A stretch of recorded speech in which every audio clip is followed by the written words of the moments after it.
Okay, we are back. B, I Yes, told you, we were in bed with some shady people, man. yeah, a little bit. But we do have some exciting news though, right? Like we're going to be accepting applications for production interns. This Yes. will be an unpaid internship. Just want to make that clear up front. But clearly we don't know what we're doing here. So Look, we're gonna be bringing some people in who do. hey, man, look, it's a look, it's just growing pains. It's something we have to go through, and I'm mad at it. I'm not sorry we're doing it. It needs to be done. Um, so we'll give guys some time to get back in here. First of all, I'll make sure that we're okay. All right, they're back. They're back. All right. Yay, I can I hear can you hear now. you. Yeah, we had to go back to the old setup for a second, man. We had to. Yeah, this is a LBHT show classic, Yeah. not the old setup. Gotta know how to brand stuff. The trip one, what's good? What's going on, What's up, man? Trim? JP is back. Couch Rider JP. Raven is back. All right. That's what's up. All All right. right. Okay. All right. Look, Ravens beat the So, Bears what I 16-13. was saying that y'all couldn't hear, Wink got to go. Like I said, I don't want to take anything away from the offense. They did well. You didn't have Lamar, didn't have Hollywood, Well, but I mean, they did enough. I'm not going to say they yeah, did well. they did I, well enough. I mean, it was your backup quarterback. That didn't have all the wide receivers. Don't have any of their actual running backs. The O line is the O line, but they did enough to get the win. The defense, like this is the thing because you hear people, quoting the advanced stats and everything about how good the defense is, and those numbers are true-ish, right? But then you see 4th and 11 where your defensive coordinator says bring the house against one of the worst offenses in the league and leave Chris Westry one-on-one with an Olympic sprinter down the sideline, and you wonder why you give up big plays all the time. you know, um, look, we always tell you about gatekeeper Twitter, right? The ones that are going to tell you everything's fine, we look great. Don't believe your lying eyes out there, right? It's not as bad as it looks. They're going to tell you that the defense played well because look, they only gave up 13 points, right? They had a couple turnovers. It's like one or two turnovers they had. They played great for the most part. It's just a couple plays here and there, but it's those couple plays here and there that separate you from being bad to good. Like the margin in the NFL for anything, the margin is very thin, right? Between Oh, bad to average to good to yeah. great, right? That's a very thin margin. And it's those couple plays that separate you from being going from bad team to a good team, right? Defense is bad. They're just a bad defense. And okay, we gave up 15 points last week and 13 points this week. We're playing two of the worst teams in the NFL. Yeah. This had to be a week where the defense just carried the team. And they didn't do it. Look, it wasn't that they played horribly all game long. They didn't. But when it came down to it at the end, they gave up. I don't even remember how long it was. It was a 50-some-yard touchdown to Marquise Goodwin. How? No, and injuries isn't an excuse for that defense. Like you're still looking at a secondary that has a lot of talent in it. You're looking at Marlon Humphrey, Anthony Averett. Jimmy Smith plays sparingly, but he's still out there. You got Tavon Young. Like, Chuck Clark has been a starter for a couple of years now. This isn't a situation where they're just depleted. The offense is depleted, or was today, right? Yeah. But the defense is they're just poorly coached. They're making mental mistakes every single week. I mean, you saw the other touchdown that Chicago got was a wide receiver screen to Darnell Mooney, and they just couldn't make a tackle. Yeah. A couple players just ran into each other, and he was gone. Yeah. Yeah. It's mental mistakes every single week on the defense that puts them in positions like this where Tyler Huntley has to have a heroic, last second drive to win the game. And thank God it was Chicago, right? Because it's not the kind of stuff that you can get away with against better teams. And Baltimore is playing nothing but winning teams for the rest of the season. Yeah. And shout out to A. He was saying that the title is confusing. That's because YouTube just did something funny, man. They put up they put the wrong description in there, but I'm fixing it right now, so it should go away if you refresh your browser. But yeah, man. Look, um, this is. I mean, I'm glad we won. I'm glad we won, Mhm. but there should be a wake up call to what we're looking at, man. Like this team is really bad without Lamar. Like, yes, I'm glad we pulled out the win. We pulled out the win barely, thanks to the heroics of Tyler Huntley, man. But Tyler Huntley did not play particularly great. No, Okay, he's not a good quarterback. he's not. He's No. not. But he did enough to He's a get some. decent enough backup. Yeah. Garnett saying God is on our side. Man, if God was on your side, you'd have a few spare ACLs in Baltimore, man. He don't care about y'all, right? God don't care about you. Oh man, like look, like I said, that defense just always opposition. It's always giving up the big play. What's What's up, up, Sterling? Sterling? Y'all need it, man. Like, look at Yeah, look at the way the defense tackles. It's disgusting. It really yeah. is. All right, And you look, know what? Now it's rubbing off on the Panthers through association, and I don't like it. yeah, yeah. All right, let's go through some of these comments, man. And thanks for hanging out with us, man. And we got off to a bad start, but look, if you're a Ravens fan, you're used to it, right? Abs, what's going on? He says, "What's up, fellas?" You clicked on something. My What's bad, up, B. man?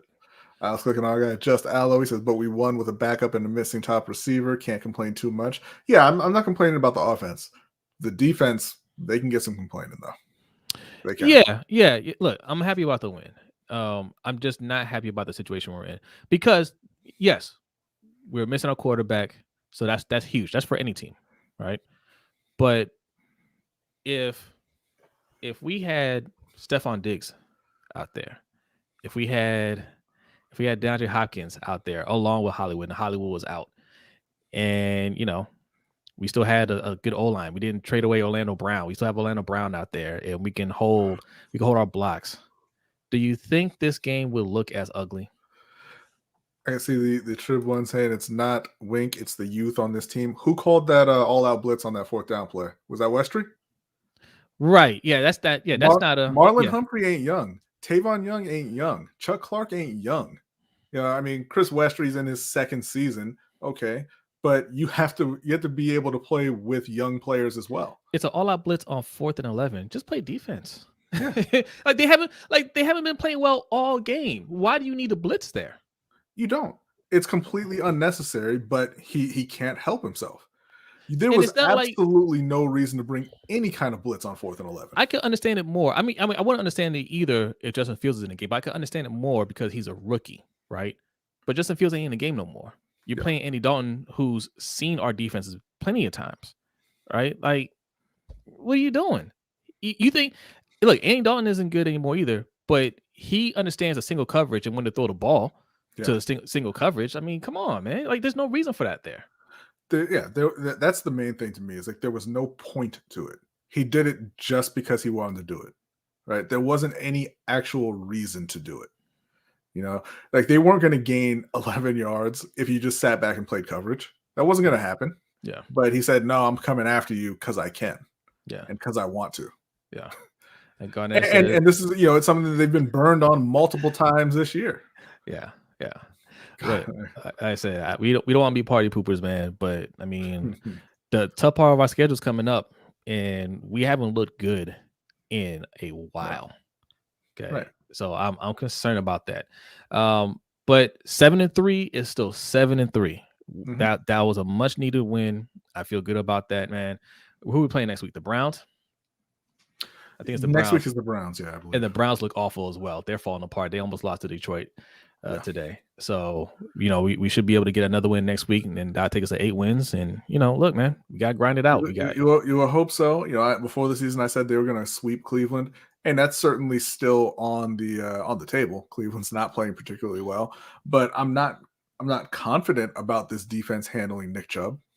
Yeah. Sorry about that title, Kimberly. She said because the title said that he was out with COVID. That was a YouTube glitch. Yeah, YouTube glitched on it. If you refresh your browser, it better not be there. It better not be there. It should say post game. It should say a post game show. YouTube is just really failing us today, but no surprise there. Anyway, yes, yeah, but we can talk about Lamar's illness, right? I mean, like what he needs a new dietitian. He needs something out there, man, because he stays Well, I getting got a sick. stomach ache every week. I'm starting to believe it's not an illness. He's just hurt, right? He's taking a beating. He's asked to do a lot. I think he's just hurt, you know. Yeah. And because Harbaugh likes to lie all the time about injuries, I Yeah, think they're just covering it up. So Darren, he said he's leaving the game right now. The fire Nagy chants were loud. Yeah, he's another terrible coach. Oh, shout out to you, Darren. Okay, Darren's at the game. Yeah. Oh, yes. So that's the other thing too. Yes, thank God that we were playing against a worse coaching staff out there because Nagy is terrible. Yes. He is awful. Let's see. Danny says he needs a new stomach ASAP. Yep. Stop eating at McDonald's. I saw that picture. I wanted to download a picture to show you guys. It was not last week, the week before when we played Minnesota. It showed him in Hollywood walking to the stadium with bags of McDonald's in their hand before the game. Right? You can't do that. Right. They're young. They're young enough to where they can get away with it. Right? The young bodies, the metabolism eats it all up, and it's not a big deal. But man, stop. It's time for the team to gently suggest that he start taking that kind of stuff more seriously. You hire a nutritionist and a chef for him. For away from the team, and kind of guide him along in the ways of taking care of your body for a long term career. Yeah. See, and Sterling is bringing up the Cleveland game, right? When he had cramps. He had cramps in his leg. I don't know what you're talking about, Sterling. Yeah, he had cramps. He was getting like a massage in the back. Yeah. You know who he reminds me of? Derrick Rose in his college years. Do you remember Derrick Rose in his college years? We played at Memphis. Was it Memphis? Yeah. They said Derrick Rose would eat so much junk food that he would make himself sick before games.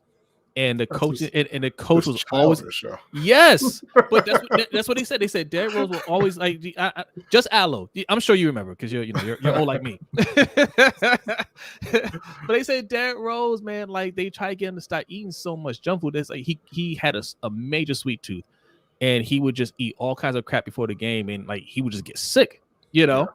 But he could do that in college, right? You can't do that later on in your career. Lamar Odom was notorious for that too. Always bringing in candy to practice and stuff like that, and bringing it for teammates and all that. Can't do that in the NFL. Not when you're playing at this level. You gotta take care of your body starting from now, because if you don't take care of your body now, when you get later on in your career, it'll catch up to you. So.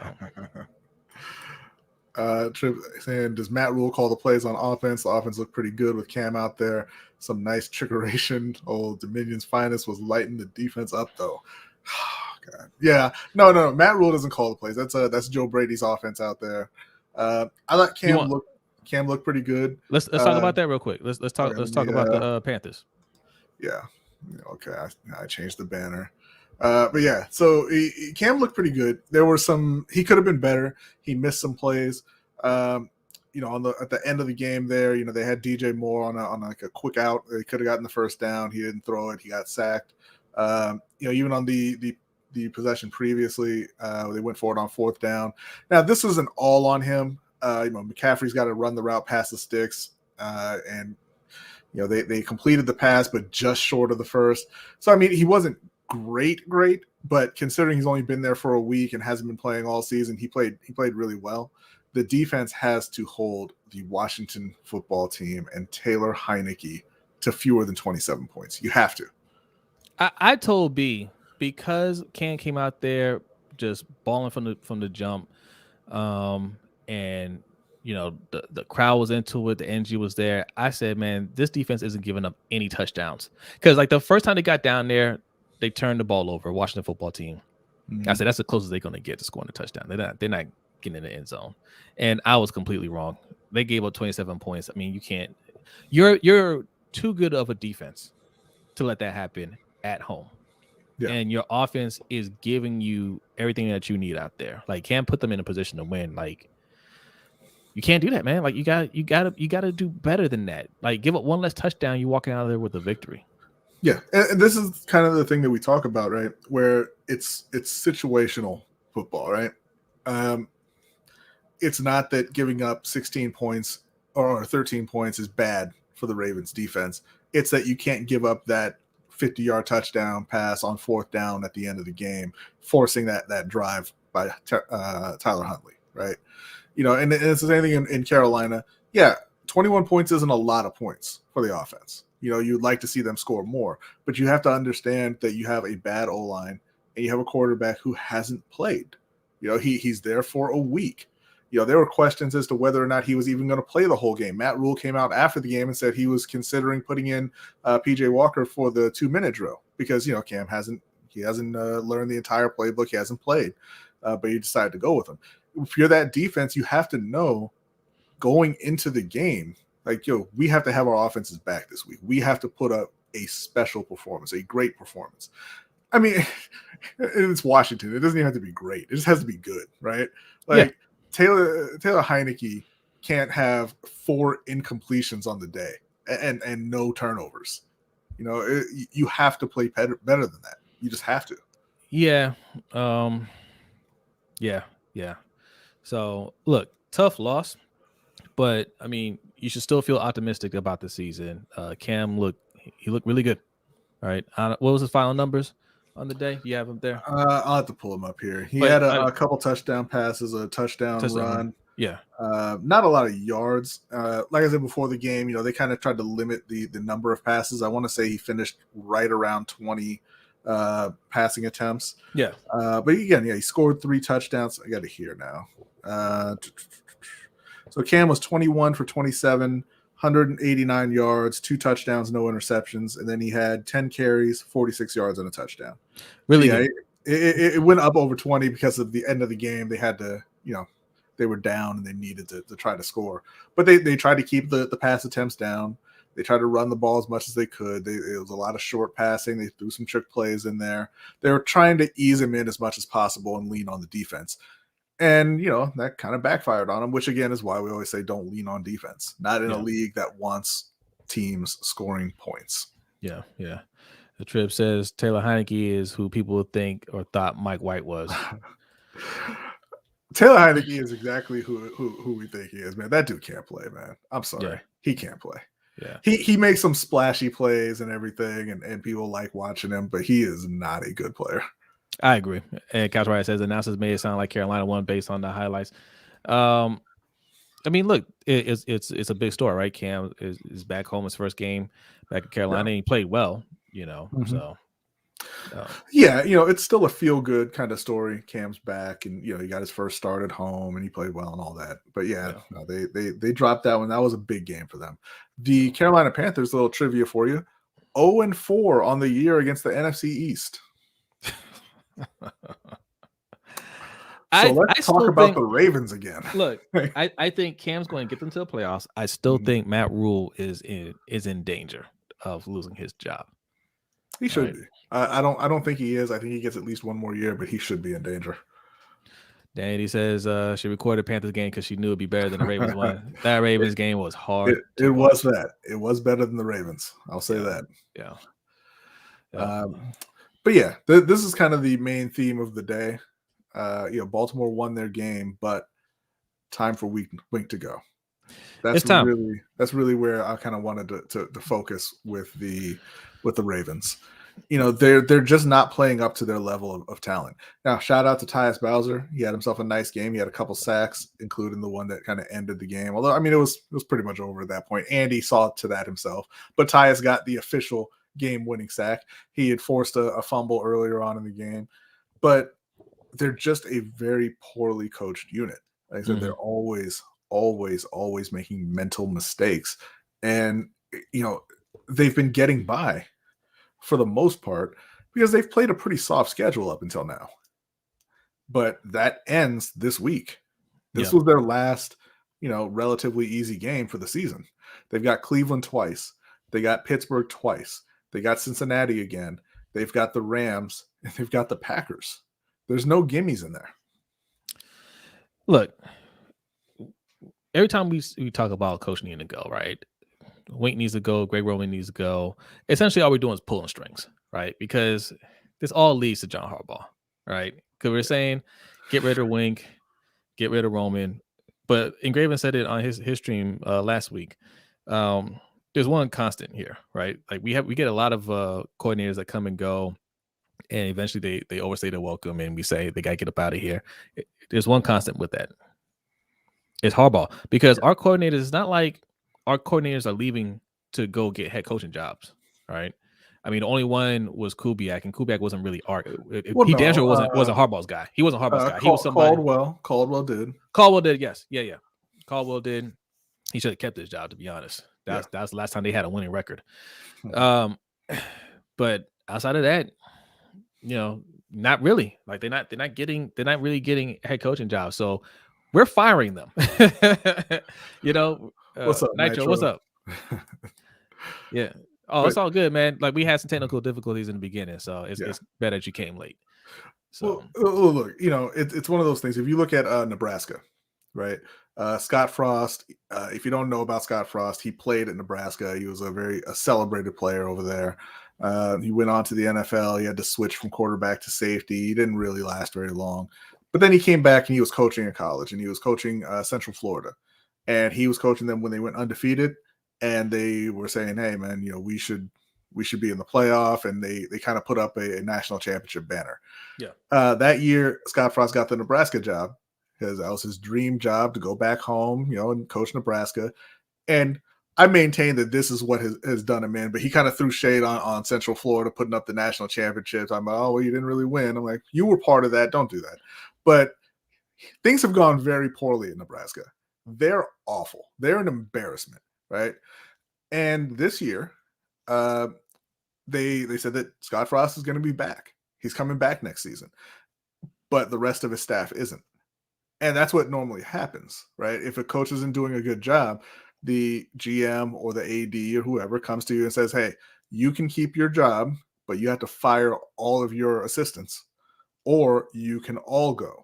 Right. Right. Usually, the coach will say, yeah, look, I'll just quit. Dirtbags keep their jobs, and other people, they get fired and they go and they find jobs elsewhere. But with John Harbaugh, they're letting him fire assistants over and over and over, and they're not connecting the dots to John. Yeah. And look, just Allo says it right here, right? Kubiak was forced on Harbaugh by the owner. Absolutely. Mm-hmm. Right. Absolutely. Because they didn't feel like he was doing a good job bringing people in.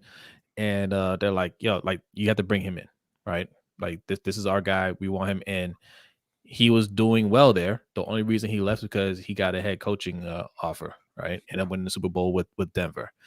Mark Trestman, from what I understand, wasn't really his guy either. I think they wanted him there, but he was awful. So they're like, all right, he can go. Yeah. But look, Harbaugh isn't an offensive, guru. He's not a defensive guru. He's a special teams guy.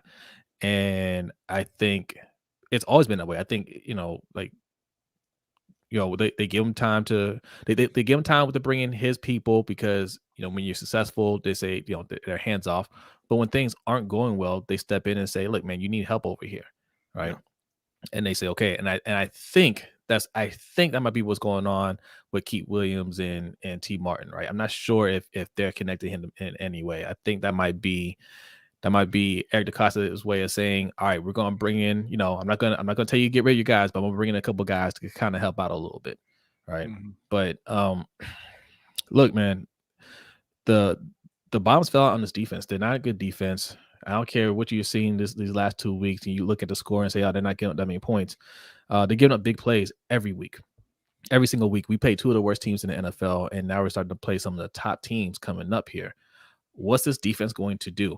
And also, another thing I want to bring up too. Yeah. And look, you guys let us know what you think in the comments, man. Let us know. Are you still riding with Wink? Are you still, or do you think it's time for him to go? You think we're overreacting? But, I just watched Matt Judon play on Thursday night. He got another sack. So he's at 10.5 sacks on the season through 11 weeks. And I said it last week. He's going to be in a running for defensive MVP. at the end of the year, right? He's going to get at least 15 sacks. He's probably going to get closer to 17, 18 sacks, if we're being honest. There's still a lot of football left to play, and he just looks unstoppable out there. Okay. And I know Bill Belichick gets a lot of credit for that. All right. Belichick is a great coach, no doubt. But Yannick is also doing much better than our guys as well. He has like 6 or 7 sacks. Right. That's right, King. Harz is massive self-preservation. That's right, King of Pugo. You look at Zadarius Smith over in Green Bay. He's not playing this year, but his first 2 years in Green Bay, what do you have? 24 sacks? 26 sacks his first 2 years. 13 and a half and then 12 and a half. I mean, like we keep talking about how talking about how we need edge rushers here. We keep talking about how we need edge rushers. And it seems like we have some pretty damn good edge rushers here, and they're just in a bad scheme. And we keep on saying, oh, well, they didn't fit our scheme. They didn't fit our scheme. Who fits this scheme? Who's the player that fits this scheme and can get sacks like we keep saying that we need? Right. And even, I know he's not an edge rusher, but we can throw in Michael Pierce in there, who spent 4 years in Baltimore, and he had, I believe it was 5.5 sacks. Yeah. Let me check here, make sure. No, 3.5 sacks. 3.5 sacks in 4 years in Baltimore. Played 4 games in Minnesota and has 2 sacks. Could be a coincidence. I doubt it, though. Yeah. I doubt it.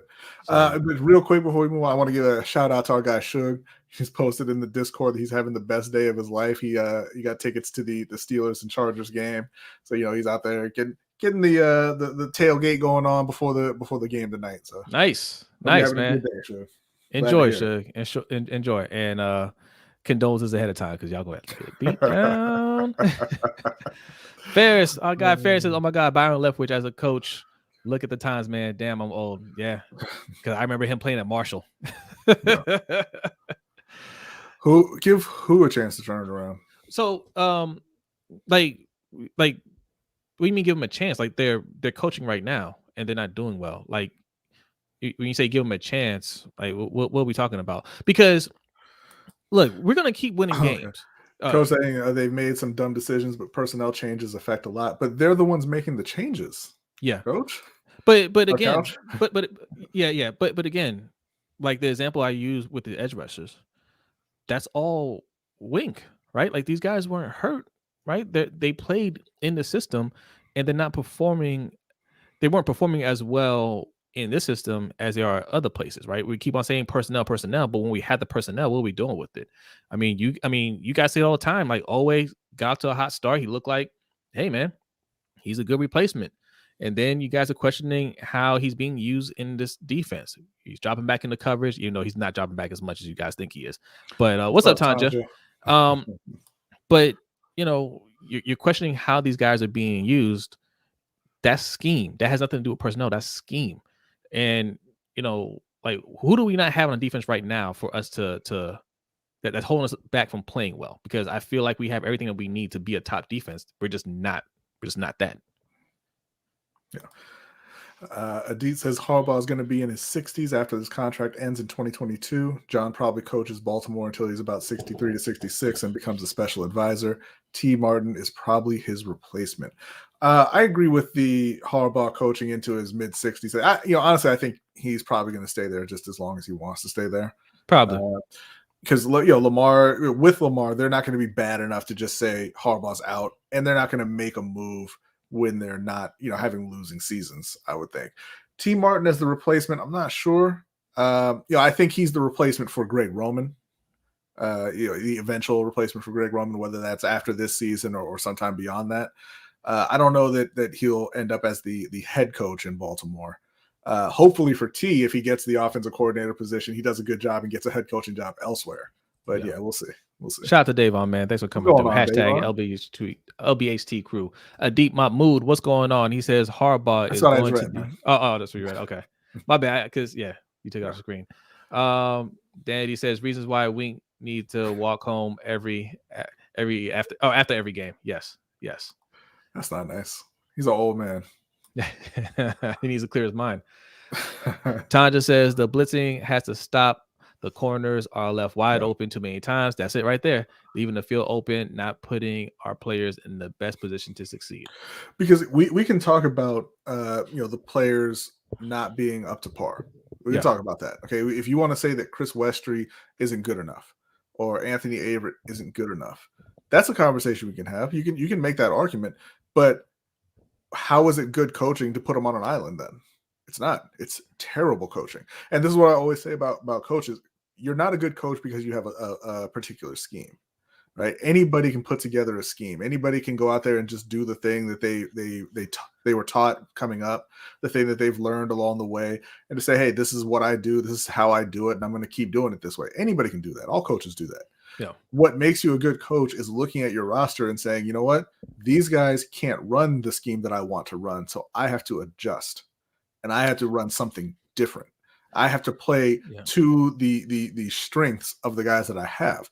And if we're going to say that Chris Westry and Averett and even Marlon Humphrey this year just aren't playing up to par, then him continuing to run the defense the exact same way is exposing the fact that he's a bad coach. Yeah, because I'm curious, right? And again, like, I'm not picking on anybody. Like if you like Wink, you think he's doing a fine job overall, cool. What needs to change right now in order to get this defense back on track, right?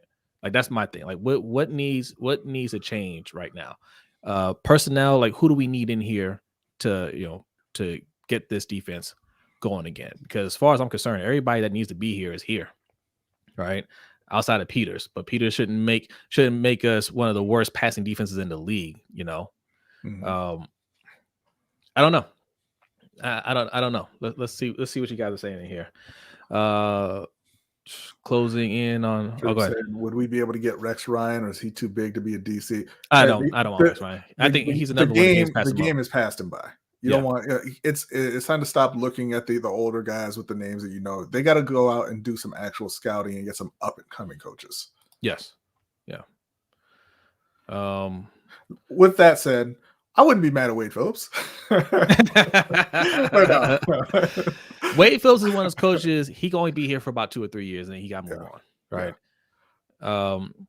John Hazeb Ali. I think I said your name right. Yo. What's up, man? Thanks for coming through. Davon says these coaches aren't going to adjust, and sadly, they have the protection from the front office. They're not going to adjust. This is and I get it, right? They're not going to adjust because as long as you have Lamar, you're going to win a certain amount of games. You're always going to be in the game, and you'll do just enough to win these games. Look, we're 7-3 right now. Yeah. Right.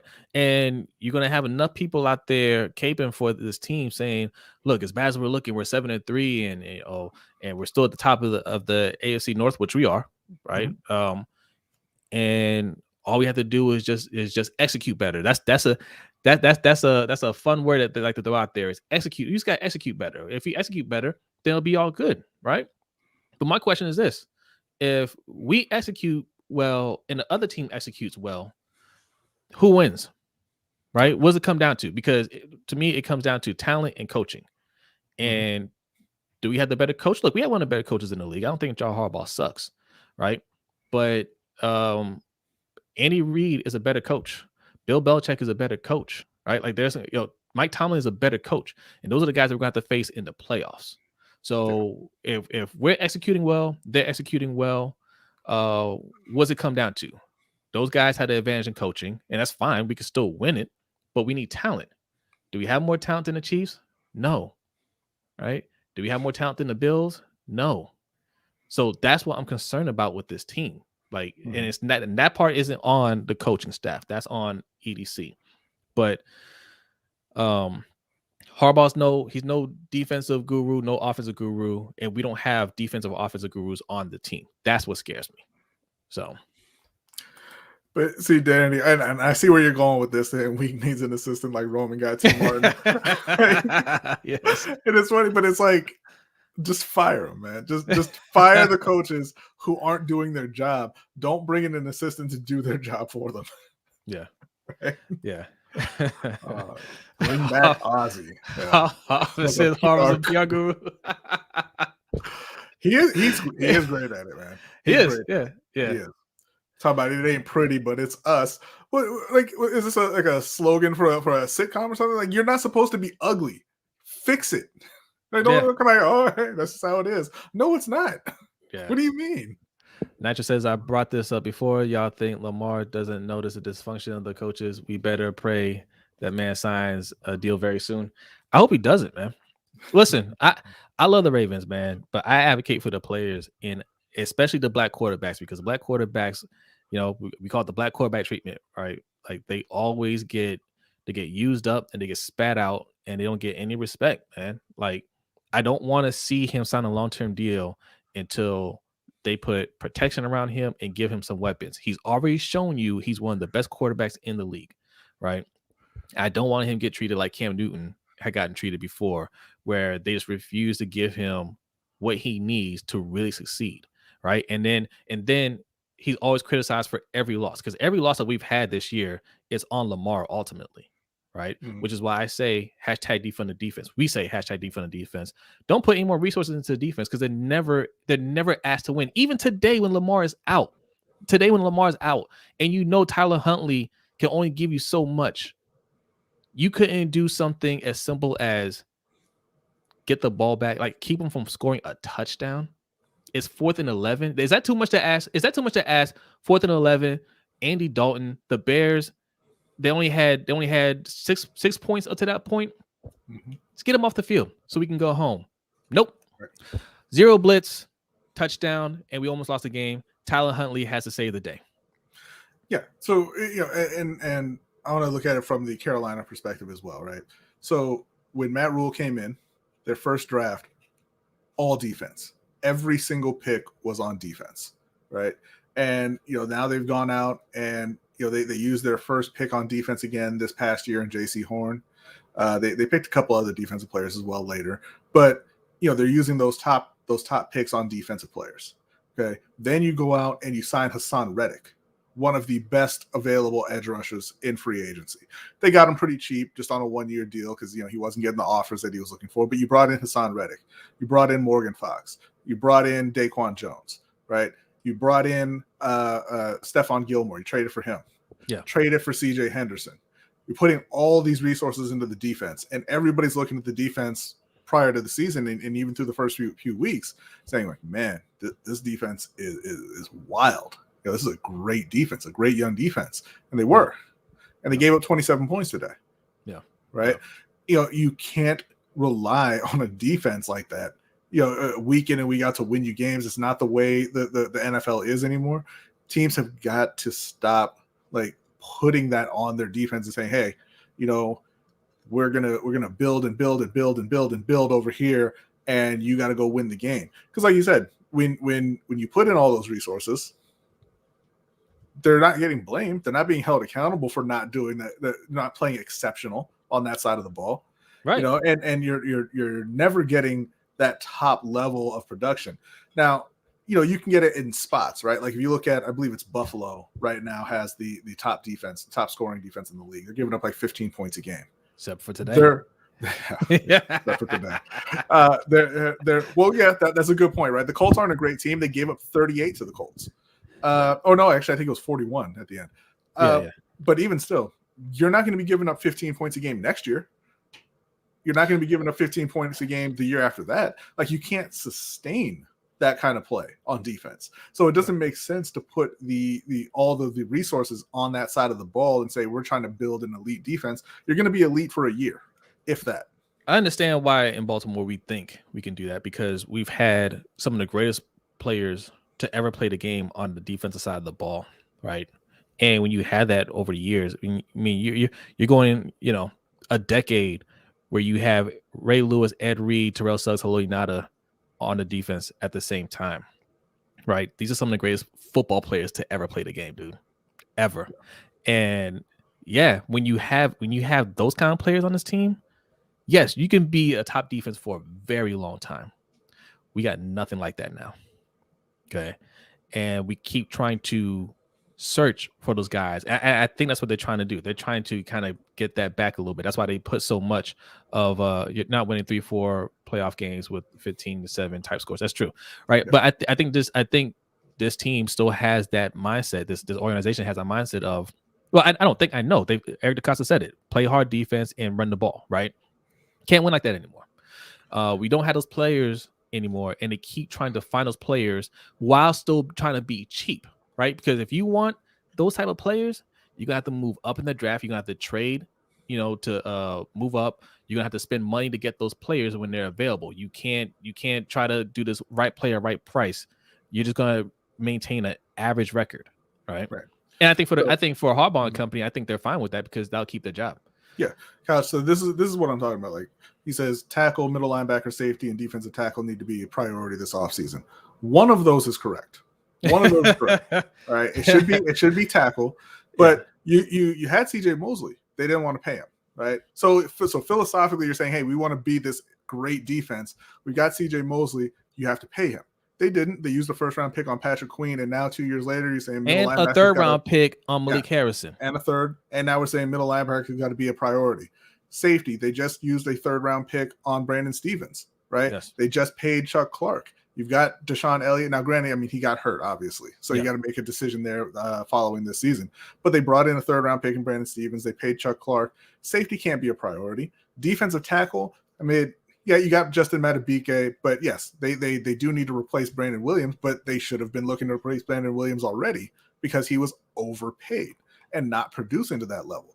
But it's just like the Ravens like to collect assets on defense, and they're like, just we'll figure it out later. But there's a certain type of player that they like, and it says it's not even just on defense, right? Because look at Ben Mason. What are you doing drafting a fullback in the 5th round? Right. This is no shade at Ben Mason. Like he could be a great player. He could turn out to be the best football. I'm saying he could turn out to be the best fullback of all time. There was zero chance he was going to make the Ravens roster. Yeah. There was no chance he was going to make it over Pat Ricard. What are you doing? Yeah. What we got here? And the Ravens probably want Lamar at a discount. I'm telling you guys, probably. And if I'm Lamar, that's why it's not done yet. Yeah. But the Ravens not being able to tackle is not a talent issue. That's the whole thing. Like if everybody can't tackle, it's not the players. It is the coach. Shout out to Emery Hunt from Football Game Plan. He always says this: tackling is about want to, right? It's an attitude thing. Like anybody can tackle. Anybody can tackle if they had the right mindset. And when you see the whole team missing tackles like that, that's from the top, right? You don't have the right coaches in there to properly motivate them to go out there and wrap up. Like, because we say every week, wrap up. That's not a talent thing. That's a technique thing. Wrap up. It's happened in Carolina a few times as well. Even when they had Luke Kuechly, they would go through stretches where they just couldn't tackle anybody, Kuechly included. Like he'd be missing tackles. They'd be missing tackles every single week, and they would have to kind of refocus, and then they'd start tackling again. Like it's a mental problem. It's a mental lapse, and that comes from poor coaching. I think we have a fear over here in Baltimore of just being a bad defense, and the Steelers went through this too, right? Yeah. When Tomlin got to Pittsburgh, and he said, like, the focus ain't gonna be defense anymore. It's gonna be on the offensive side. I know a lot of Steelers fans were angry about that because Steel Curtain, right? Like they're used to a hard-nosed defense, and they didn't know what that looked like until they started winning, and then they won a Super Bowl, and then they went back to another Super Bowl. Well, actually, they lost the first Super Bowl and then went back to another Super Bowl and won the second Super Bowl, and now they're all for it. And they started working on defense again over the years, and now they have a good defense again. But we can't be afraid to make that transition when you have your best player on the offensive side of the ball. It was easy before because we had legends on the defensive side of the ball. It's easy to say, yeah, just make sure the defense stays intact because that's what's winning us games. They're not doing that anymore. Our best player and our best chance to win is on the offensive side. So you have to support that side of the ball. And, D tackle ain't going to block for us. A safety ain't going to block for us. Those guys can't go out there and make catches. We even bring up that interception that was Andrew's fault again, right? Hold on, catch the ball. The ball. Like Andrews does not play like a tight end. He plays like a small wide receiver, right? Attack the ball, man. Don't let the guy snatch it from you. I mean, it was a good defensive play, but I mean, it hit you in the hands, yo. Like catch it. No, and hang on. Couch responding here. He says Elliott's due for a contract. They need to replace that. Queen can't tackle. Williams needs to be cut. That's why I All said right. those were priorities. And Well, I hold understand. on, hold on. Let me address that. So, how do you value these positions? Because you're saying Elliott's due for a contract. If he's good, then you pay him, Mhm. right? If he's good, then you pay him. But we don't want to pay him, so you want to go and draft somebody. You want a cheaper option. That cheaper option, you're going to get what you pay for, right? Um, Queen can't tackle, but Patrick Queen was a first round pick. And the guy that we had here before him could tackle, and we said he's not worth it. We didn't want to pay him 17 million a year because middle linebackers aren't worth it. So you went for a cheaper option. You get what you pay for, right? If we're because what are you going to spend a first round pick on a safety? If you're not going to spend a first round pick on a safety, second, third, fourth round, um, you know, you're rolling the dice. Maybe you get Well, lucky and get somebody good, but no, chances are, they did replace Elliott. They drafted Brandon Stevens in the third round. yeah. That's the replacement. Now they have to bring in a backup. They've got Geno Stone and they've got Ardarius Washington. Obviously, you're probably going to want to add either a cheap free agent or a later, day 3 pick to that mix at backup. But they've replaced Elliott already. Like, But otherwise, what was the third round pick for? so safety, middle linebacker, and D tackle. And I'm assuming you mean good players. We're not talking about just some guys. We're talking about good players. What's that going to cost you? Mhm. Right? Uh, you're not going to get. We're not going to get these guys in the fourth round. Like not guys that are playing at this level, right? So replacing Patrick Queen for a middle linebacker, where are you going to spend the pick at? Right? Because I'm assuming you mean draft pick, right? Safety, where are you going to spend that pick at? Like what round? Tackle, where are you going to spend that pick? So, I mean, we only have but so many high draft picks, and I know it seems like we can find guys everywhere because that's just been like that's the lore of Baltimore Ravens. But the fact is, they're like every other team. You're only going to hit on 30, if you're lucky, 40% of your draft picks. So that means if we have 10 draft picks next year, 3 or 4 of those guys are going to work out. And we did a video on this last year, right? When all these guys were picked, and we said the same thing, and we were predicting who was going to work out for this team. And I think I said J.K. Dobbins, I said Patrick Queen, and I want to say maybe like Matabike, right? And I mean, not that far off. I mean, you guys are already giving up on Patrick Queen. I'm not giving up on Patrick Queen yet. But I mean, who else? Nobody talks about Malik Harrison. Does he not exist anymore? Matt Right. BK is there for a reason. Like, you don't want to give Matt BK a shot at playing that position? I mean, we drafted Tyree Phillips, we drafted Ben Bredesen. I mean, are we done with those guys? I mean, we had 11 picks in that draft, and now we got to replace everybody. I Yeah. mean, with picks again, so we keep repeating the same circle, man. We can't keep doing And that. this is Danny saying Stevens is not ready to start, let alone replace anyone. Then you have to pay Elliott. Listen, Yeah, is you that can't rookie next year say going to be ready? right. You can't say hey, we've got to replace Deshaun Elliott. We don't want to pay him, so we got to bring in a starting safety. And the guy we drafted in the third round to eventually be our safety isn't ready. So now we have to draft a guy who's even younger and less experienced than him to come in and play. You can't do it. At some point, the coaches have to do their job and get these guys ready to play. Now, if the corners aren't ready to play, don't leave them on an island, right? If you can't get the push up front, you got to run blitz more, right? Or you know what? You don't even have to cut Brandon Williams. Just take him off the field and put some other guys in there who want it more than he does, right? Get some younger guys in there who can bring something that Brandon Williams can't bring anymore. Like, you have to just figure it out on defense. You can't keep pouring resources into that side of the ball. You're pouring into a black hole. Yeah. Like, it's never going to be the way it was. Yeah. And shout out to JP. Thank you for joining the live stream. The defense isn't slow. The scheme is bad. Yeah. Yeah. I don't think like they're necessarily. I mean, some of those players are, but yeah, the scheme is bad. They're always out of position. Right. Yeah, we like Matabike also, but you know what? Like, he wouldn't even be starting if Derek Wolfe didn't get hurt. It's a coaching problem because they've got middle-aged men all across their D line, and they're refusing to let anybody else get in there. I'm gonna read one more comment from Couch Rider. I'm sorry, Couch Rider. We're not picking on you, but you did say you want to be part of the show. I'm just saying. he said Queen just might be a miss, and that's okay. That's not okay. It's not okay because we keep wasting high draft picks on players that aren't working out. And again, Queen is a resource that was spent on defense, and it takes away from the offense. Yes. And if he's not working out, we have to spend more resources to replace that player, which means you're taking away from the offense again. And again, none of these guys that we're talking about help Lamar Jackson out in any way, right? When you see your quarterback keep getting blown up, right? All I could think about is we spending these picks on linebackers, right? And safeties and things that don't help protect our quarterback. We have to change our mindset and say, let's make sure the number one priority is making sure Lamar is straight. That's number one.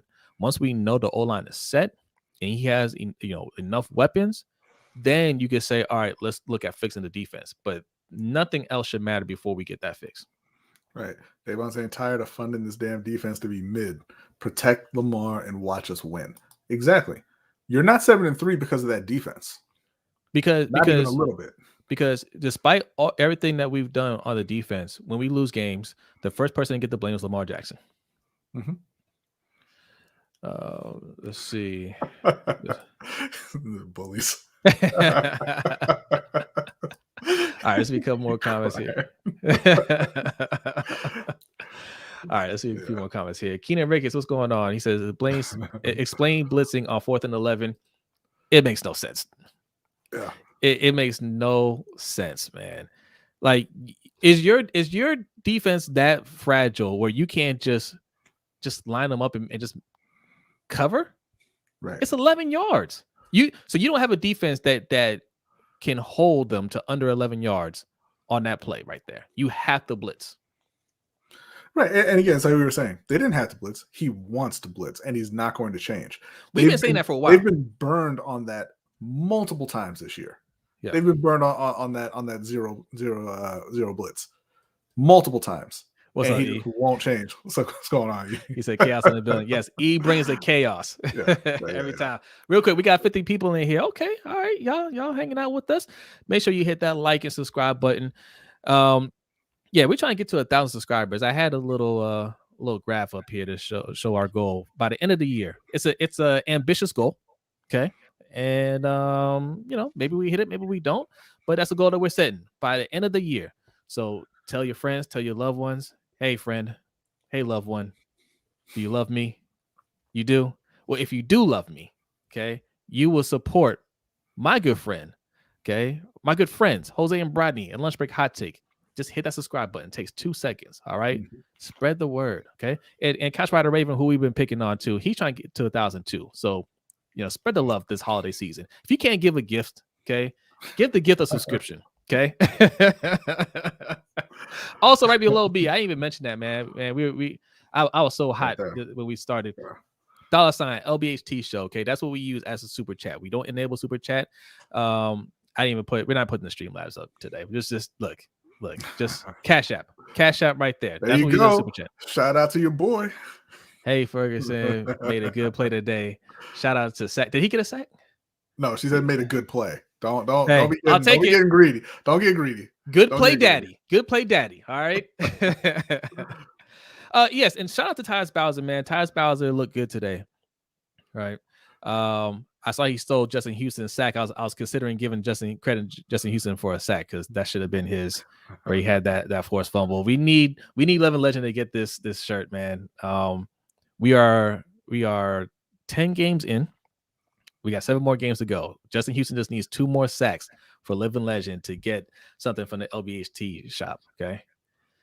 All right. What else we got here? Jonathan Washington says you can have a wide receiver core of T. Higgins, Hollywood Brown, and Rashad Bateman, but we got Queen instead, and his defense is worse than what it was when we drafted him. All facts. Or, even if you didn't draft Bateman because you drafted T. Higgins, then you can draft that tackle in the first round. Or an interior lineman because they suck too, and you still would have gotten your precious baby away. All right. Yeah. I know y'all love him. I know y'all, form up to protect him. So you can still have Oweh. And you would have been able to draft a tackle in the first round also. All right. I want everybody to breathe for a second. Okay. Take a deep breath. Because again, I know we hit them hard, right? We hit them hard sometimes. But yes, I feel good about being 7-3. I do. Okay. I mean, as bad as we've been playing, 7-3. Look, every single team in the NFL this year is looking at their team like, man, I don't know. Right. Because I mean, the Bills got worked today. The Tennessee Titans, the number one team in the AFC, got beat by the Texans, man. They're gonna be having nightmares about Jonathan Taylor, man. They don't want to see that dude again. 5 touchdowns. I'm gonna be having sweet dreams about him because he was in my other fantasy football league. Let's go. But yeah, every team, every single team, I know because I've looked at some of their streams. They have questions, right? Mm-hmm. So that's the good thing. It's okay, for us to be struggling and still finding ways to win. Good sign. But my only issue is, where's the help going to come from? Like, where do we turn it around? Where do we start to see this team execute? Can we keep on saying, all you need to do is execute better? Well, when's that going to happen? We're 10 weeks. Because by the way, team execution is the coach's job. So like everybody keeps saying, 100%. It's not the coaches, At what point do they have to do something for the team? Yeah.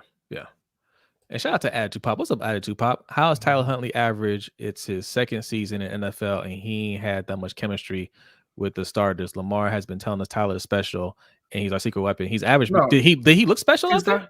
He's not average. He's bad. I can see why you're confused. He's not average.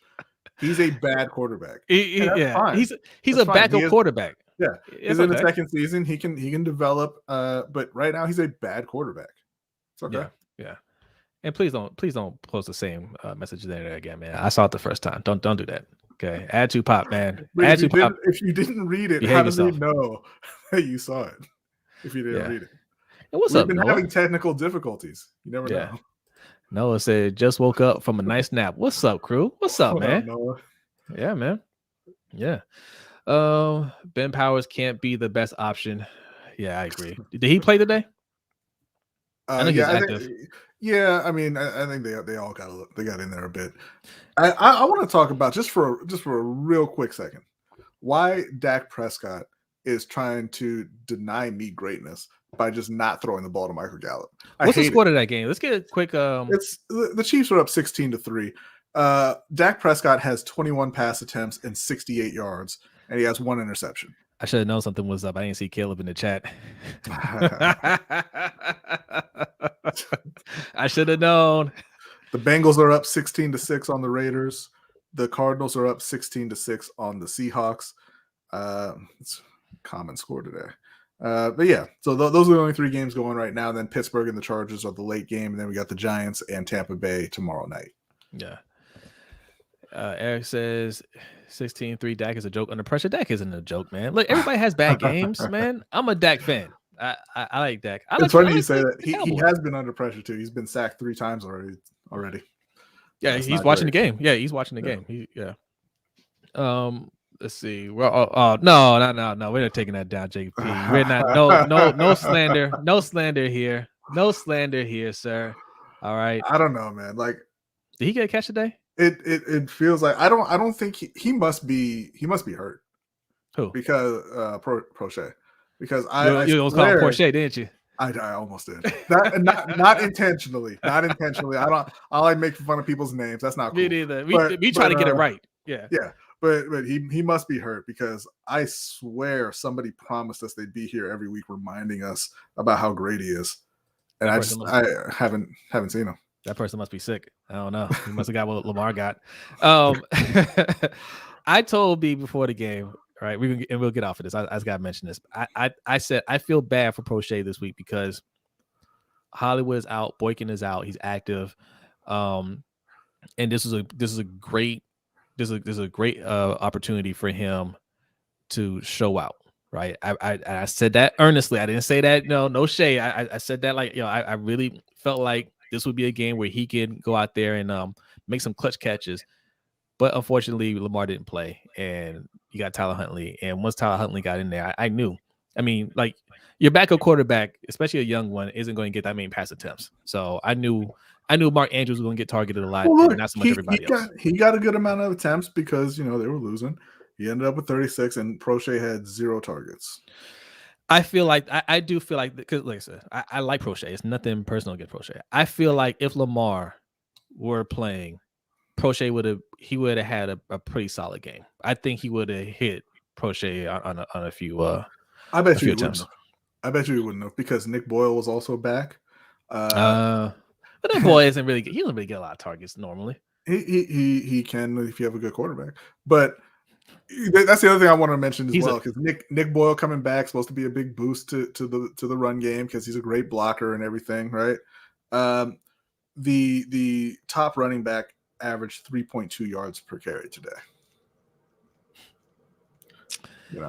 And Latavius Murray came back too, right? Yeah, Latavius Murray had 10 carries for 32 yards. Freeman had 16 carries for 49 yards, and we're still not playing Tyson Williams because I don't know. Tylan Watts was out there too. Yeah, he didn't get any targets either, but he plays. Yeah, I don't know how I feel about Tylan Watts, man. I feel like we might have wasted the pick there too. I don't think so. I mean, he was a 4th round pick. You gotta give him time. Yeah. I don't know if he's gonna turn into anything. I didn't even know this Boyle played today. I didn't either. Exactly. That's why you don't pay blocking tight ends. Well, yeah, that's why I didn't know, is because it felt like the Bears were in the backfield often. So I just assumed nobody was out there blocking. Baltimore likes to invest in positions that you just should not invest in. Yeah. I don't know. Seems silly to me, but whatever. I don't run the team. Yeah, Jen called Nash. Jen Nash called called him Porsche today. They did it last week too. The week before. Yeah. I feel like it's not that hard to figure out, right? But it's like I was saying, it's not that it's hard to figure out. It's that there's no incentive for them to figure it out because he doesn't make plays, so they don't care. Yeah. Josh Hoffman says Tyson Williams, honestly, but Harbaugh won't let it happen. If this pass game gets a run game, there's a reason for actual optimism. Yeah. But this is why I'm so adamant about pushing these coaches out, because it's not that they can't do it. It's stubbornness and ego on their part, refusing to change. Now in Greg Williams' case, I think he just can't do it as far as passing. But Wink, I think Wink could be better, right? Yeah. There are times where he shows he can call a solid defensive game, but he wants to do what he wants to do, and it ain't like a talent. We just talked about 3 edge rushers that were on this team that are thriving at other places. So it's not talent; it's just the scheme that's being called. And when you let that talent walk out the door and they perform like that, that should be a huge red flag saying this guy ain't it. He can't utilize the talent that we have on team, because now you have to ask yourself, who do we have now that's really good? Like, what other players outside of we all think Owe is talented, right? What other players could be balling like that? And me and B, we came up with a name. He played well today. Tyus Bowser. Mm-hmm. Tyus Bowser could be a monster. I thought that was a fantastic pick for Baltimore when they drafted him. And then it's just kind of like he's just kind of there, right? And they're not doing anything with him. And granted, maybe he's just not as good as I thought he was. But I really believe that they're just kind of holding him back. They like to get a whole bunch of guys and just throw them all into the mix and just see who can make it on their own so that we don't have to coach. Yeah. John Hazeb Ali says, bring Ray Rice back. Ray Rice is so done, man. You don't want him back now. He's gonna look like all those other running backs that we have out there. Yeah. I mean, I guess if you want to just. I mean, look, he looked worse than them when he was in Baltimore last. So no. Yeah, he didn't look good, man. Snack Daddy was balling. Okay, man. Okay. All right. Yeah. He said Watkins gave them the old man hips today and played sneaky man football. Yeah, he did. Old man hips. He's like 23. He's got hips of a 45-year-old though. Yeah. Tyus Bowser was a game changer. Yes. Mm-hmm. I bet if Bowser was with the Patriots, he would look like mini Judon right now. But I do feel like if Tyus Bowser was on a different team, you would see more Tyus Bowser out there. I Yeah, mean, you would see he him was getting he more. was incredibly versatile in college and a great playmaker in college. Now, granted, it's college. Sometimes Yeah, that just doesn't translate. But I think they're just doing a poor job of bringing him along. yeah, yeah. Matt Williams, what's going on? He says, "Snack Daddy is hilarious, bro." Yeah, yeah, man. Listen, if you hang out here, you hear a lot of names, different variations of that name in this that's chat. that's nice of you, Noah. That's nice. Thank you, thank you. Yes, yes. Okay.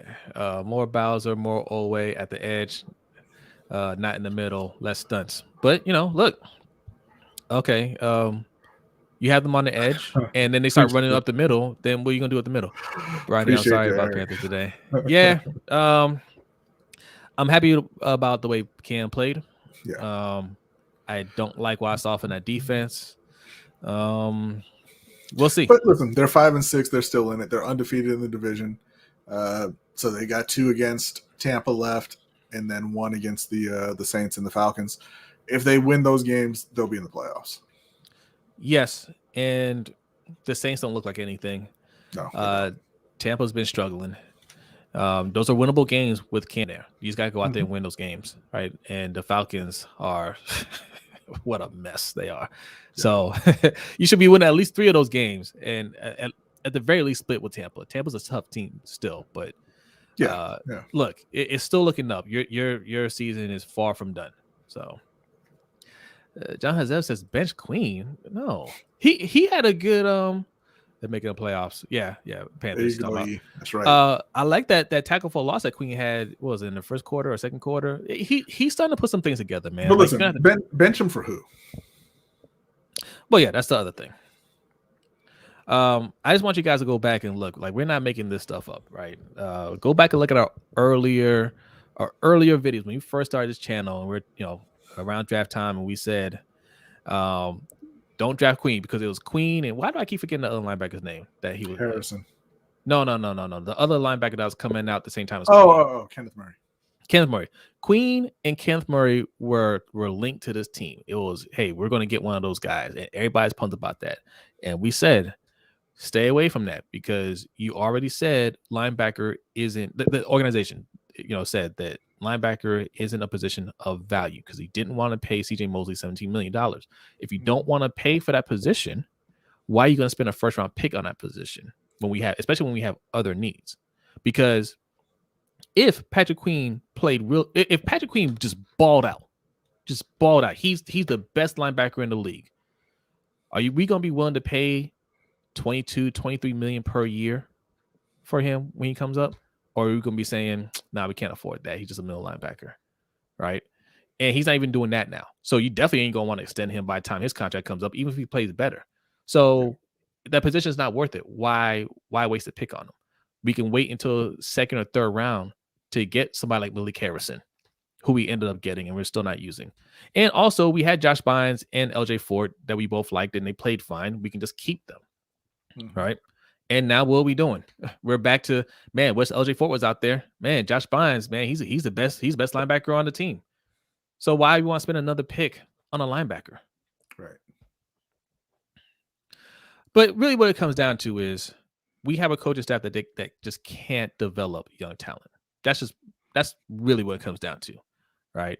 I bet you Patrick Queen with a better defensive coordinator, a better linebackers coach, because Rob Ryan is another person he's get out of here. I think you'd be seeing a much better, just a better unit in general, right? Because none of them are tackling. What we got here? Josh Hoffman says that's a good point, and if they do pay a Queen like that, we're taking away from Lamar's pass catchers. Absolutely, absolutely. The offseason needs to be rebuilding the O-line. That has to be the number 1, 2, and 3 priority. Yep. And then I know a lot of people in Ravens flock don't want to hear it. Upgrading the pass catchers still. Look, they're all right now. I like Hollywood. Hollywood's playing really well this season. I like Rashad Bateman's potential. I hate using that word potential, but I think he's going to be a really good receiver. Yeah. You know, he already paid Mark Andrews, so I mean, it is what it is there. He's a good player, a very good player. But Well, go ahead. Sammy Watkins is going to be gone. Yes. You know, Sammy Watkins is going to be gone. Devin Duvernay isn't anything special. Prochet isn't anything. Miles Boykin isn't anything. You'll probably be Go gone and too. get some more. Go get some more guys who can play. Because look, everybody's excited about this wide receiving core, and I'm a little excited too because I think Hollywood and Bateman are going to be good wide receivers. But where would you rank our wide receiving core? You know, we're not a top wide receiving core. I know people think that, but I want to be a top wide receiving core. They went from worst in the league to middle of the league. Yes, and it's a big improvement for Baltimore, but they don't have a great receiving core by any means. Yeah, I want us to have the best wide receiver. I want Lamar to have so much on that side of the ball that people just throw fits when they think about having to defend everybody. Again, man, like just think about other great quarterbacks and what their teams put around them. Yeah. Like you look at Peyton Manning had Marvin Harrison, Reggie Wayne, Dallas Clark, and Edgerrin James. And also he had Marshall Faulk for a little while as well. Yes. But they stack that side of the ball, you know. And you know, Tom Brady right now, he's got Mike Evans, Chris Godwin, Antonio Brown, Rob Gronkowski, Leonard Fournette, Ronald Jones, Cameron Brate. Like they stack that side of the ball. They make it as easy as possible on him. You know, Pat Mahomes, Travis Kelce, Tyreek Hill. You know, they had Sammy Watkins for a while. You know, for a few years. They tried. They took a big swing there, right? But that one didn't work out. They drafted Mecole Hardman. They drafted Clyde Edwards-Helaire. Like they're constantly trying to put more and more talent around him. Look at Pittsburgh: Chase Claypool, Juju, Deontay Johnson, James Washington. You know, like they're constantly trying to add to the weapons for their franchise quarterback. And you know, then you have teams like Baltimore and Carolina where they're like, "Oh, you can run? Oh, that's cool. We're gonna build that defense." Yeah. We're wasting prime years here. Wasting prime years. Add to Pop, what are you saying? Josh Allen's overrated. He's not overrated. Stop. He's not overrated, man. Like he's got better numbers than Lamar right now. Yeah. He's not overrated, man. I mean, he's got more help too, but no, he's a good quarterback. I mean, Keenan saying Duvernay looks good. He looks okay. I mean, he makes a play here and there. He doesn't look like a consistent option at wide receiver. Now, maybe he becomes that, and that's great. Nobody's saying get rid of Duvernay. Just saying add more. Yeah. And Josh Hoffman said it too. We need a veteran wide receiver. We're fine with those wide receiver draft that we drafted. I believe we drafted more than any team in the league since EDC took over. For God's sake, no more wide receiver draft picks. Yeah. That's great. You know, and I've heard Jeff Zrebick make that point before, saying we don't need any more wide receiver help. I'm like, those draft picks don't mean anything. Where does our wide receiver core rank? Yeah. Right. You have to hit on the picks for them to matter. Yeah. And Rashad Bateman hasn't proved that he's going to be a top tier wide receiver yet. He shown some traits, right? Like we said, he's got potential, but he's not that yet. He's not one of the top wide receivers in the league. Hollywood ain't, Hollywood's number wise, he's up there now. I think he's like top 10. So he's not even in the top 5 in his own division. I'm talking about Bateman. Oh no, like, not even close. No. So like we shouldn't be having a discussion about Bateman, when we're talking about the future of the wide receiver core right now. Right, good wide receiver, and he might get there. But I don't want this team to go into the season based off potential. I want to know what we have because we're trying to win a Super Bowl, man. Like we're not rebuilding. We're trying to win, and if we're trying to win, man, like we got to know that we go into a game, especially in the playoffs, that our team was just better, or at least very close to that other team. Yes, Big Reds. Obviously, yeah.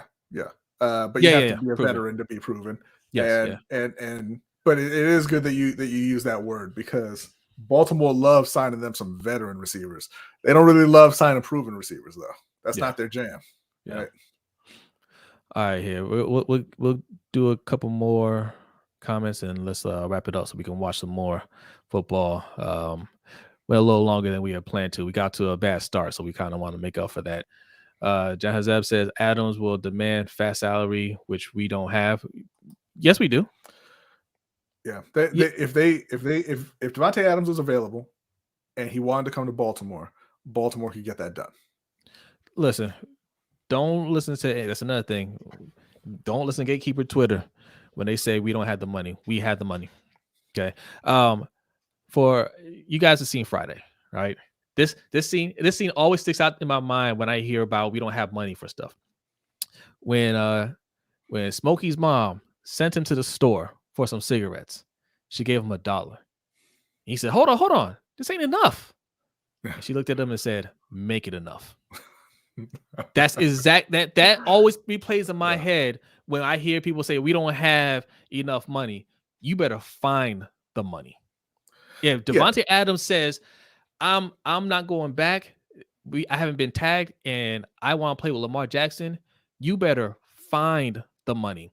There is nothing on that side of the ball, the defensive side of the ball, that is a priority over getting Lamar weapon like Adams. King knew make it enough. That's right. Make it enough.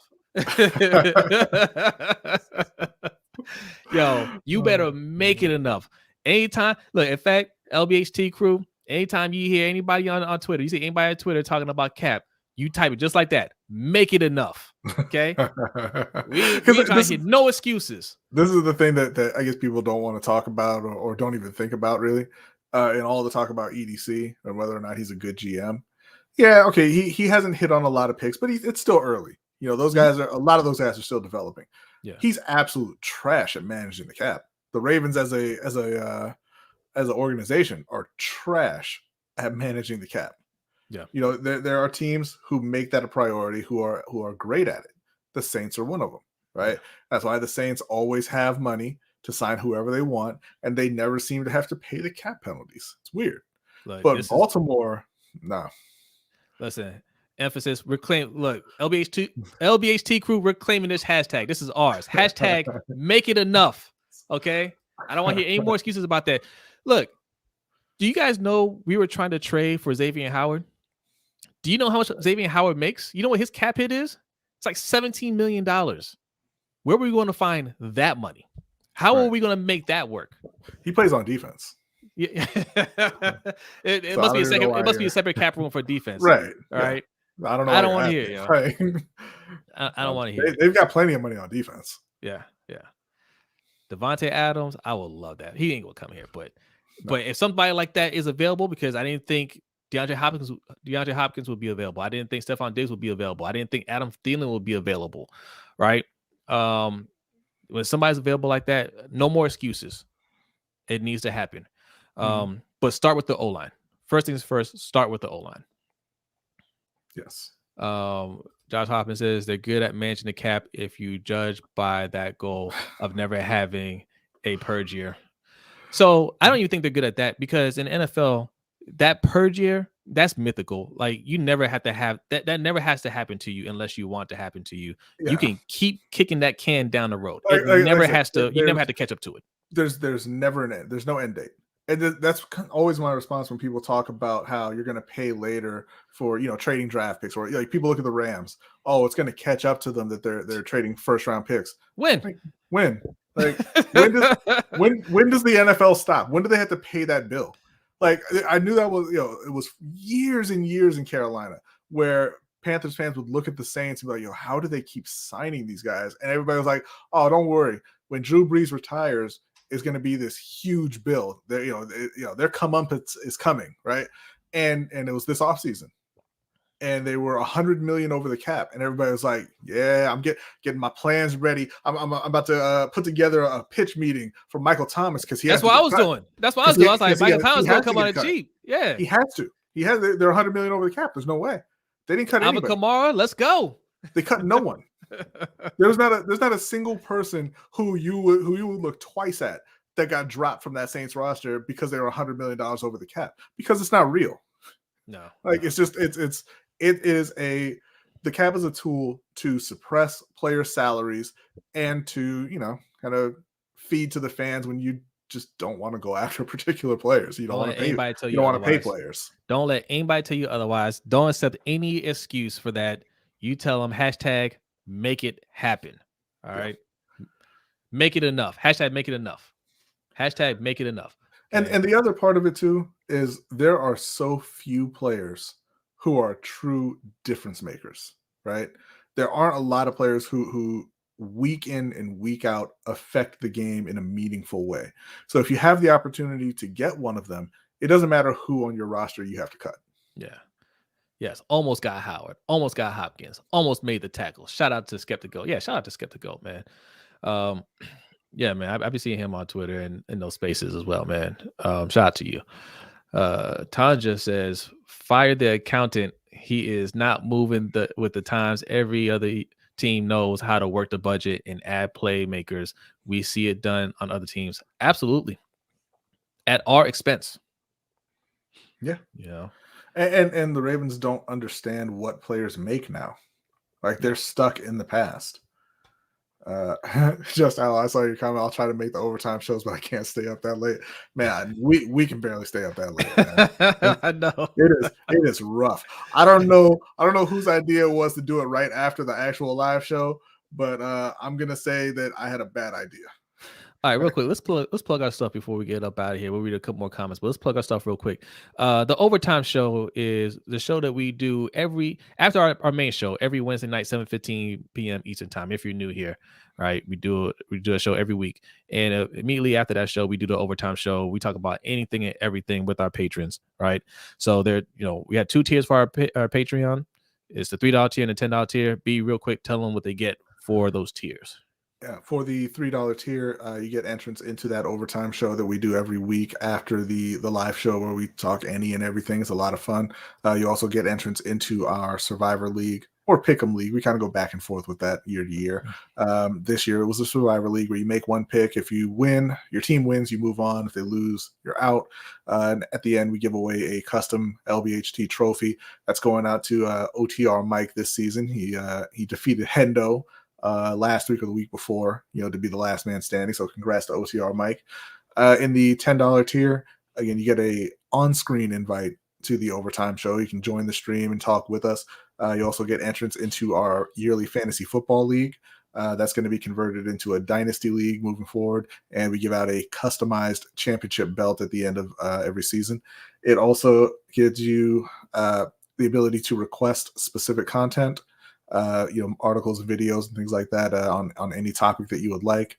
And both of the tiers will get you an invite into our Discord channel. All right. So yeah, man, if you got $3, lowest $3, you got enough for 2 king size Snickers bars. All right. Don't buy the Snickers bars. Sign up for patreon.com. Yeah, man. And we had been giving away founders coins for the $10 tier that look a little bit like that. Yeah, my coin's over there. We're out of those, but we are bringing a new LBHT crew coin. Yes. We finalized the design. We put in the order, so those are going to be here soon. Yes. So look, man, we do a lot for our patrons, man, and you guys do a lot by helping us out. And look, if you can't support financially, man, it's all good. Just coming up here and supporting and appreciate that, Josh. Thank you, man. Appreciate that. And also, if you look at the ticker, lbhtshow.com/shop, that's where you can get stuff like what we're wearing, right? This is our shirt, our Lamar Jackson shirt. If you didn't know, that's if you see us use the hashtag 8 is the way, that's referring to Lamar Jackson. It's a play off the Mandalorian. This is the way. You can get a nice beanie like B has. We got all kinds of stuff on there. Or just go to lbhtshow.com in general and just take a look around the site. Sign up for our it's not a newsletter, but we have a little email list. All right. So when we have some important things to announce, we'll shoot that out. That helps us out a lot. All right. And our guy here in the chat, Derek Weatherly, you see him every week on the Lunch Money Bets segment. He also writes articles on the Panthers. We post on the site every week. So go check those out. Yeah, man. So B, I see that you put this in the band. Do you want to talk about this? I did want to talk about it like real quick before we leave. All right. So we're going to get to a little boxing. I don't know how many of you guys are into boxing. This is a sports channel. We talk a lot of Ravens and Panthers. We do for sure. But look, we are a sports channel. We are sports fans. We talk boxing. We talk UFC. And there was a big boxing match last night. We didn't get the live stream because that was fight. it was way past our bedtime. We weren't gonna go live, but we did watch the fight. Showtime. Yeah, Showtime Sean Porter going up against Terrence Bud Crawford. Bud Crawford is undefeated. He, is always in that pound for pound king discussion. And he'd been getting a lot of criticism recently because, he doesn't have the best resume, not a lot of big names on his resume. He's been inactive. He hasn't fought Errol Spence, who is the other top welterweight. They can't come to an agreement because Bob Arum is Bob Arum.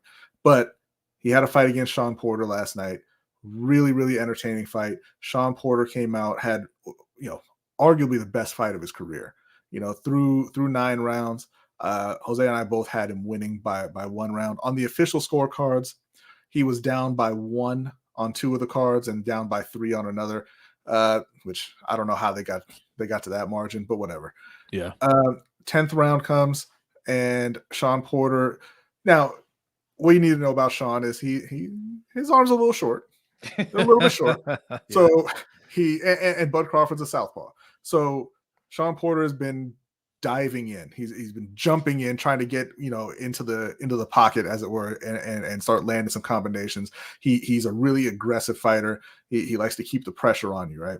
So he jumped in. This is the 10th round. He jumped in and he ducked under what he thought was going to be a right hook that Porter had been throwing all night, and he ducked right into a left uppercut, knocked him down. Yeah, it was kind of a balance shot. It stunned him a little bit, but he kind of sat down, got right back up, jumped back in again, dodged a couple punches, and then got caught with a clean right, hard punch, right? And he tried to bob and weave a little bit. He's squatted down and he fell over, right? And I think obviously the punch hurt, obviously, but I think it was a little bit of a balance thing too, because he was down low and he just couldn't keep his balance. Yeah. He hits the ground and he's very upset. He's extremely upset with himself because now he's gone down twice. It's a 10-7 round, and he's just sitting there. He starts pounding the mat, punching the mat, and he gets up because he's not hurt. He gets up, and all of a sudden, the fight's over. Yeah, middle of the 10th round after the second knockdown, because Kenny Porter, Sean's father, threw in the towel for no apparent reason. I want to say thank you to Josh. You just signed up for Patreon. I appreciate that, man. Thank you so much. Josh, man, appreciate you, man. Thank you very much, man. If you want to be awesome like Josh, patreon.com/LBHT show, man. Appreciate that. Thank you. But yeah, so look, Sean Porter was stunned, right? And after the fight was over, they're interviewing him, asking him about it, and he didn't want to throw his father in the bus. He was that's the other thing. If you don't know Sean Porter, one of the classiest guys in sports, period. Yeah. He's extremely likable, really easy to root for. And he was just like, you know what? I didn't agree with the stoppage, but that's my dad's job, right? He saw something that he didn't want to see, and he threw in the towel. I don't agree with it, but that's what he's here for. And then Kenny Porter got on the mic. And what did Kenny Porter say, Jose? This man said, because he didn't prepare. It was about preparation. He didn't prepare the way I wanted him to prepare. So that tells me, because it wasn't like he was saying he was getting hit with something and he wasn't really protecting himself, so I got scared. He said preparation. So that tells me this started from before the fight even began, right? This was something that was going on in training camp, and because he didn't like the way he prepared, as soon as he went down, his ego and pride got in the way. It was just like, hey, look, see, you're not doing what I told you to do. And now, because yes, it wasn't looking good for Sean Porter. You get knocked down twice in a close fight, and the fight's almost over. You're probably going to go down points. I think his dad just rage quit. If you play video games, like, rage quit. I think he just hit the rage quit button, and it was just like, we're stopping the fight. You're not gonna win on points anyway. We're just gonna stop now. You didn't do what I told you to do, and we're not gonna win. And this is what happens. And yeah, and you know what? Look, Sean Porter, he called it a career. He's just like, look, it's gonna be my last fight anyway. It is what it is. I'm sure him and his dad are gonna be fine. They're probably hashing it out right now, and that's his father. This is that's bigger than boxing. But Kenny Porter, if he had any aspirations of being a trainer outside of his son, that ain't happening. Not for any top fighter. because every boxer out there was tweeting about him last night. Like, yo, you should fire him. You shouldn't pay him. Like Kenny Porter better not ever think he's gonna be like a Floyd Mayweather Sr. and coach other top fighters. That's not gonna happen. You can't put your ego ahead of the fighter like that. He wasn't hurt. Like, he was frustrated. Right. He wasn't hurt. And, who knows what happens those next rounds, because he's going to go all out, right? But Crawford got caught a couple times. You could tell it stunned him a little bit. Like, you never know. And that's his last fight too, man. Like, that's just sad to see. And nobody else knew that it was his last fight at the time, but it was the biggest fight of his career, right? And he was having the best fight of his career up until that point. You got to give him the chance to turn it around. No, nobody's saying you got to let your son get hurt in the ring, but he wasn't getting hurt. Like, he had been knocked down a couple of times, but he wasn't taking a lot of punishment. You have to give him the chance to turn it around. And it was extremely disappointing that he just jumped in there and shut it down. Yeah, at that point it looked like Porter was probably going to lose, but man, like, he worked so hard to get to that point. He fought a great 9 rounds up to that point. You got to give him the shot to finish it out and see what he can do at that point. Yeah. But that aside, we do want to say congratulations to Sean Porter. Who retired. He had a fantastic career, one of the most entertaining fighters out there. I believe he was a couple-time champion. I'd have to pull it up, but yeah, a former champion. Yeah. Just a phenomenal career. So congratulations to him, and congrats to Bud Crawford too. That was a good win for him. Mm-hmm. And who was it? Tanja. I think Tanja asked, "Is there any father-son combo?" Oh, no, just Allo here. Yeah. Yeah. Are they in for the son? I think they were. Wasn't Tito trained by his father too? Yeah, Tito was trained by his father. Mikey Garcia right now with Robert Garcia. It looks like I'm frozen on your side. Yeah. Okay. Whatever, StreamYard. We're gonna play this game. That's what we're doing. That face with that face. There you go. I wasn't gonna call attention to it, but that's all right.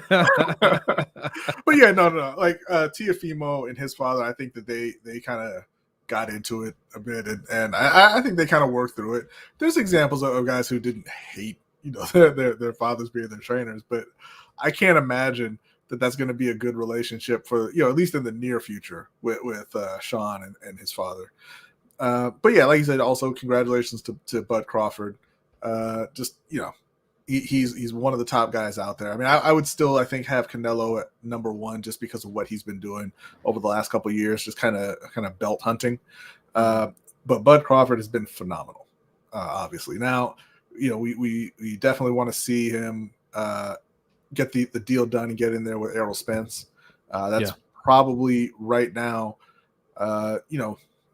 with what happened to Anthony Joshua, that's probably now the biggest fight in boxing to make. I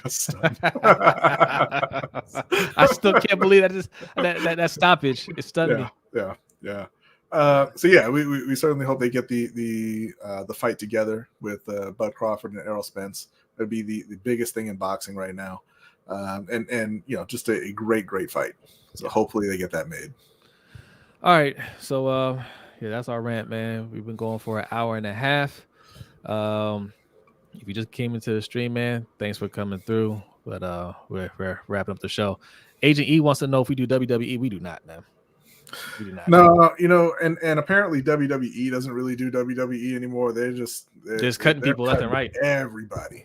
I mean, I still watch it every now and then, but it's the product isn't as good as it once was. I tell you what, Agent E, if you sign up for Patreon and you go to the Overtime Show, we might have a discussion about that. Is AEW are they running WWE off the block?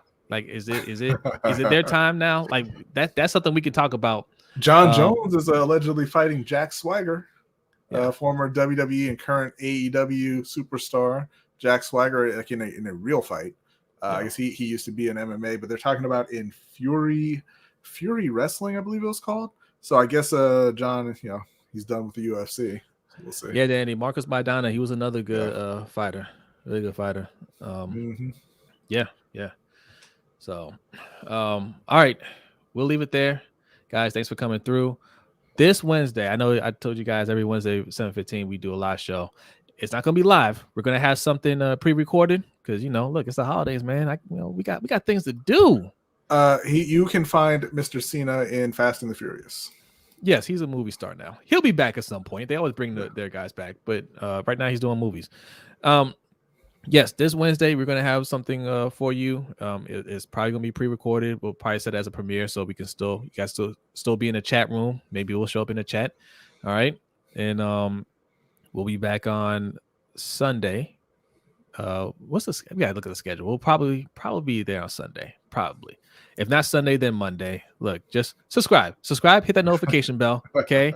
Sign up to our email list so you don't miss this stuff. Because look, man, we're fluid. But 7:15 Wednesday, there will be something. There will be something here. Okay. You will see our faces on your screen. Okay. That we will always make sure we give that to you. And yes, thank you, Danity. Hit that like and subscribe button. Follow us. Twitter, Instagram, Facebook, and TikTok at LBHT Show. And listen, don't get on Twitter and tweet at us without following us. All right, we don't like that. Yeah, who was that earlier saying? I hope you're watching. Who was that? I'm gonna call him out to make sure. Yeah, man, no. We got mentions. Go ahead, hit that follow button, man. Hit that follow, man. Don't be scared. We got goals. I'm gonna put up a goal chart just like they do on Panthers Nation podcast. They have a little chart. They have goals they're trying to meet every month or so. Okay, we got goals to meet here. Okay, we're trying to build an army over here, LBHT crew. Okay, we're gonna be LBHT Army. Huh? How about that? Yeah. Join the Discord. Yes, the Discord is a lot of fun. We have a lot of fun over time in Discord. It's a whole nother world, man. But thank you for joining us. Enjoy your holidays. Okay. Yeah. Happy and safe Thanksgiving. Yes. Eat well. Enjoy spending time with your family. Okay. If you have time off, enjoy your time off. If you have your work, enjoy spending time away from your family, whatever your case may be. Yes. Enjoy your day. Yes. And if you have to work, don't work too hard, man. Okay. Ain't nobody gonna be there anyway. Okay. Just kick your legs up. Sometimes going to work on holidays is the best thing. Okay. You work on that holiday, and then if you can get the next day off, that's when everybody comes back. It's a win-win. Okay. Yes. But either way, enjoy, be safe, and we will see you guys next time. Peace out.